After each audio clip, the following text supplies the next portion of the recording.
कथा राजा अमित्रजीत ने कंकाल केतु दानव का वध किया। जय श्री राम मित्रों, मैं नीतू पांडे यूट्यूब चैनल पर आप सबका स्वागत करती हूँ। इस कथा का वर्णन स्कंद पुराण में मिलता है। पार्वती जी ने कहा, महेश्वर सुनती हूँ वीरेश्वर लिंग की बड़ी भारी महिमा है। काशी में उस श्रेष्ठ लिंग आविर्भाव यानी कि किस तरह से प्रकट हुआ था, यह मुझे कहिए। तो महादेव जी कहते हैं, हे महादेवी, पहले के समय में अमित्रजीत नाम से प्रसिद्ध एक राजा हुआ करते थे। वे बड़े धर्मात्मा, सत्व गुण संपन्न, प्रजा को प्रसन्न रखने वाले, यश के धनी, उदार, उत्तम बुद्धि से युक्त और ब्राह्मणों को देवता के समान मानने वाले थे। सदा यज्ञांत स्नान करने के कारण उनके केस गीले रहते थे, बाल हमेशा गीले ही रहा करते थे। वे विनयशील, नीतिज्ञ, संपूर्ण कर्मों में कुशल, समस्त विद्याओं में पारंगत, गुणवान, गुणी, जनों पर स्नेह रखने वाले, कृतज्ञ, मृदुभाषी यानी कि मीठा बोलने वाले, पाप कर्मों से विमुख, सत्यवादी, पवित्रता के स्थान, कम बोलने वाले और जितेंद्रिय थे। उन्होंने भगवान वासुदेव के युगल चरणों में अपने चित्तवृत्ति, अपना मन लगाकर इति भीति से हर तरह से रहित निर्द्वंद्व राज्य किया। हे शिवे, उस परम सौभाग्यवान नरेश के राज्य में प्रत्येक महल के भीतर पग पग पर भगवान के ऊंचे ऊंचे मंदिर थे। वहाँ के प्रत्येक मंदिर में गोविंद, गोप, गोपाल, गोपी जन, मनोहर, गदा पाणे, गुणातीत, गुणाढय, गरुड़ ध्वज, कमलापति, कृष्ण, केशव, कमलाक्ष, काल भयनाशन, पुरुषोत्तम, पापहारी आदि नामों से चित्त करने वाले चक्रपाणी और चतुर्भुज इत्यादि पवित्र नामों का कीर्तन होता था। स्त्री, वृद्ध, बाल, बच्चे और गोपाल सभी के मुख से भगवान नाम का उच्चारण हुआ करता था।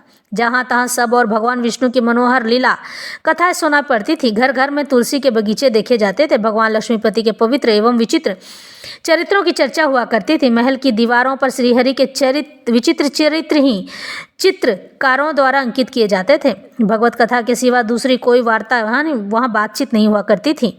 उस राजा के भय से व्याघ्र लोग हरिणों पर बाण नहीं चलाते थे, क्योंकि वे हरिण श्रीहरि के नाम का अंश धारण करते हैं, इसलिए वे वन में सुखपूर्वक विचरते थे। कोई मछली और मांस खाने वाला मनुष्य भी उस राजा के डर से कभी मछली, कछुआ और वाराह आदि का वध नहीं करता था। एकादशी तिथि आने पर उस अमित्रजीत के राज्य में उत्तान सोने वाले शिशु भी स्तनपान नहीं करते थे। पशु भी एकादशी को घास चरना छोड़कर उपवास करते थे। फिर औरों की तो बात ही क्या है। उस हरि भक्त राजा के शासनकाल में एकादशी प्राप्त होने पर समस्त पूर्ववासी मिलकर बड़ा भारी उत्सव मनाते थे। वहाँ के लोग प्रतिदिन जो शुभ कर्म करते थे उन्हें निष्काम भाव से भगवान वासुदेव को समर्पित कर देते थे। महाराज, अमित्रजीत के लिए श्री कृष्ण ही परम देवता, श्री कृष्ण ही परम गति और श्री कृष्ण ही परम बंधु थे। इस प्रकार उस राजा के राज्य करते समय एक दिन श्रीमान देवर्षि नारद उनसे मिलने के लिए आए।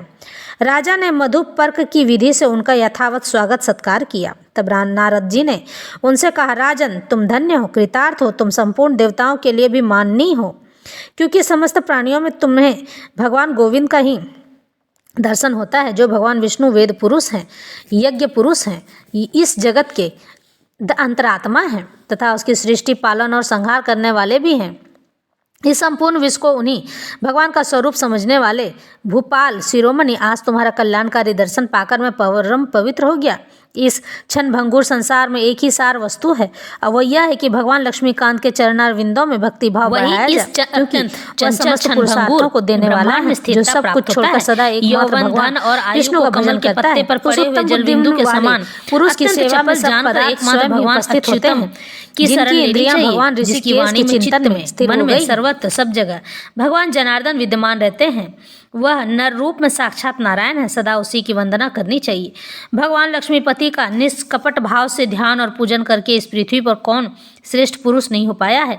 भूपाल, तुम्हारी इस विष्णु भक्ति से संतुष्ट होकर मैं तुम्हारा कुछ उपकार करना चाहता हूँ, और इसलिए जो कुछ कहता हूँ उसे ध्यान देकर सुनो। विद्याधर राजकुमारी मलयगंधिनी अपने पिता के उद्यान में अपनी सखियों के साथ खेल रही थी। उसी समय कपाल केतु के पुत्र कंकाल केतु नामक महाबली दानव ने आकर उसे हर लिया। आगामी तृतीया को उसका पानी ग्रहण निश्चित हुआ है। वह कुमारी इस समय पाताल लोक की चंपकवती नगरी में है। हाटकेश्वर शिव के स्थान से मैं आ रहा था तो उसने मुझे देखा और प्रणाम करके आंसू बहाते हुए कहा, भगवान राजा अमित्रजीत से आप मेरा यह संदेश कह दें। महाराज, मैं गंधमादन पर्वत पर अपने पिता के उद्यान में बालोचित खेल कूद रही थी। उसी समय दुराचारी कंकाल केतु मुझे मूर्छित करके वहां से हर लाया। उसको दूसरे किसी अस्त्र के आघात से जितना कठिन है, वह अपने ही त्रिशूल से मर सकता है। अन्यथा युद्ध में उसे परास्त करना असंभव है। यदि कोई कृतज्ञ मेरे दिए हुए त्रिशूल से इस दुष्ट दानव को मारकर मुझे यहाँ से ले जाता तो मेरा बड़ा उपकार होता। यदि यहाँ आकर आप मेरा उपकार करना चाहें तो अवश्य आवें और उस दुष्ट दानव के हाथ से मेरा उद्धार करें। मुझे भी भगवती जगदम्बा ने यह वर दिया है कि बेटी परम बुद्धिमान विष्णु भक्त पुरुष तुमसे विवाह करेगा। तृतीया तिथि तक देवी का यह वरदान जिस प्रकार सत्य हो सके वैसा प्रयत्न करें। आप केवल निमित्त मात्र हो जाएं। राजन, इस प्रकार मलयगंधनी के वचन से मैं तुम्हारे पास आया हूँ। तुम विष्णु भक्ति परायण तरुण और बुद्धिमान हो, अतः कार्य की सिद्धि के लिए जाओ और उस दुष्ट दानव को मारकर मलयगंधनी को शीघ्र ले आओ। नरेश्वर, वह विद्याधर कुमारी तुम्हारी राह देखकर ही जीवित है। नारद जी का यह वचन सुनकर राजा अमित्रजीत ने चंपकवती नगरी में जाने का उपाय पूछा। तब नारद जी ने पुनः कहा, राजन, तुम पूर्णिमा के दिन शीघ्र ही समुद्र के तट पर पहुंचकर वहां एक नाव पर बैठ जाओ। वहाँ तुम्हें एक रथ पर कल्पवृक्ष दिखाई देगा। वहीं एक दिव्य पलंग पर कोई दिव्यांगना वीणा लेकर यह गाथा गान कर रही होगी। यत् कर्म विहितम येन शुभम वात शुभेतरम स एव भुगंक्ते ततथ्यम विधि सूत्र नियंत्रित। जिस मनुष्य के द्वारा जो शुभ या अशुभ किया गया है वही भाग्य सूत्र में बंधकर उस कर्म का फल भुगता है। यह सर्वथा सत्य है। इस गाथा का भली भांति गान करके वह बाला रथ, कल्पवृक्ष और पलंग के साथ क्षण भर में समुद्र के भीतर प्रवेश कर जाएगी। उस समय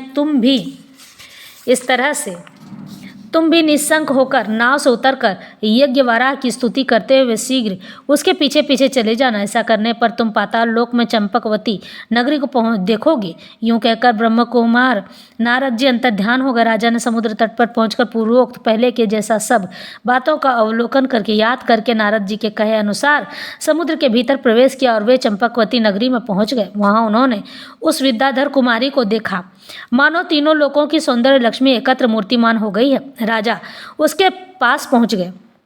वह भी झूले पर से उतरकर लज्जा के भार से नीचे मुख किए हुए उनसे बोली, मनोहर रूप वाले पुरुष, आप कौन हैं जो मुझ अभागिनी के चित्त को मन को अपनी ओर खींचते हुए इस काल के घर में चले आए हैं?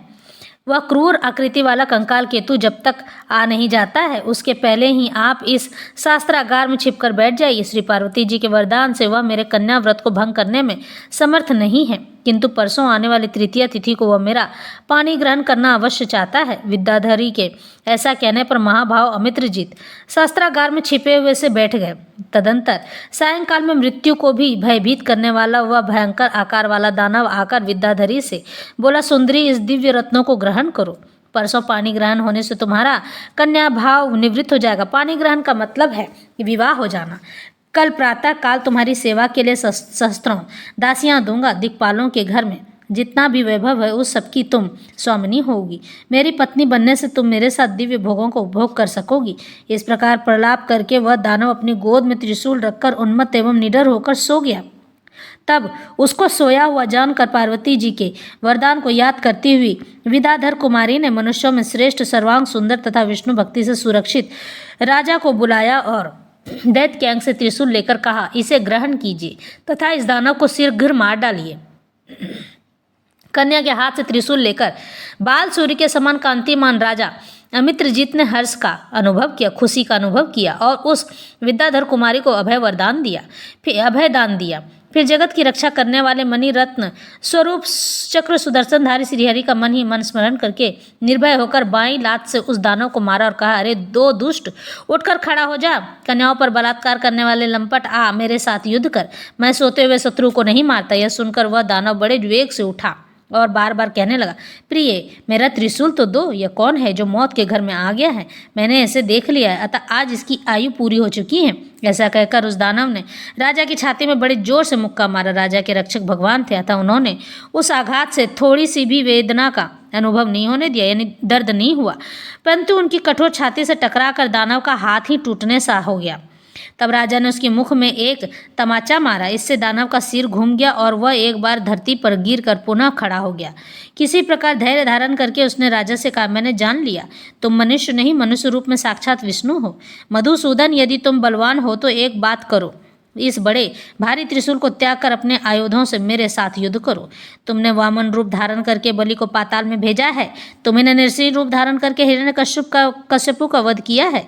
तुमने ही जटाधारी राम रूप से लंकापति रावण को मारा था और तुम्ही ने गोप वेश ग्रहण करके कंस आदि असुरों का संहार किया है। मत्स्य रूप से तुम्हारे द्वारा शंख आदि बहुत से दानव मारे गए हैं। माया विषयों में अग्रण्य है, तुमसे डरता नहीं हूँ। आज या कल प्रत्येक शरीरधारी को अवश्य मरना है। बल अथवा छल से भी यदि तुम्हारे हाथ से मृत्यु हो जाए तो वही सबसे श्रेष्ठ और उत्तम है। यानी कि कंकाल केतु जानता था कि भगवान विष्णु के हाथों से जो मारा जाता है वह सदगति को प्राप्त होता है। यह अविद्याधारी कन्या सती साध्वी है, मैंने इसे कलंकित नहीं किया है, अपितु तुम्हारे लिए इसकी रक्षा की है। ऐसा कहकर दानव ने पर्वत को भी हिला देने वाले अपने बाएं हाथ के प्रहार से राजा की छाती पर आघात किया। राजा ने उस प्रहार को सह लिया और हाथ में त्रिशूल को तौलते हुए उसकी छाती को निशाना बनाया। त्रिशूल की मार खाकर दानव ने भी उसी क्षण प्राण त्याग दिए। इस प्रकार देवताओं को कंपित करने वाले कंकाल केतु को मारकर राजा ने विद्याधरी से कहा, सुंदरी, देवर्षि नारद के मुख से तुम्हारा संदेश पाकर मैंने तुम्हारी इच्छा के अनुसार यह कार्य किया है। अब बताओ और क्या करूं? मलय गंधनी बोली, वीर, तुम ही मेरे जीवन हो, मैं प्राण से तुम्हारी हो चुकी हूँ, फिर मुझसे क्या पूछते हो? विद्याधर कन्या के ऐसा कहते ही देवलोक से देवर्षि नारद मुनि आ पहुंचे। उनका दर्शन करके उन दोनों को बड़ा संतोष हुआ। दोनों ने एक साथ मुनि को प्रणाम किया और मुनि ने भी दोनों को आशीर्वाद दिया। उसके बाद नारद जी ने पानी ग्रहण की विधि से दोनों का मंगल अभिषेक किया और वे दोनों उन्हीं के बताए हुए मार्ग से भूलोक में आए, यानी पृथ्वी पर आ गए वापस। मलय गंधनी के साथ अमित्रजित काशीपुर में आए। वह पूरी पूर्ववासियों द्वारा खूब सजाई गई थी। विद्याधरी ने दूर से ही काशी का वैभव देखकर स्वर्गलोक और पाताल नगरी को भी छोटा मान लिया। राजा अमित्रजित ने मलय गंधनी को धर्मपत्नी के रूप में प्राप्त करके काशी में धर्म प्रधान पीठ का भली भांति सेवन किया और मनोवांछित उत्तम सुख को प्राप्त किया। इस तरह से यह कथा यहीं संपन्न होती है। इसका अगला भाग मैं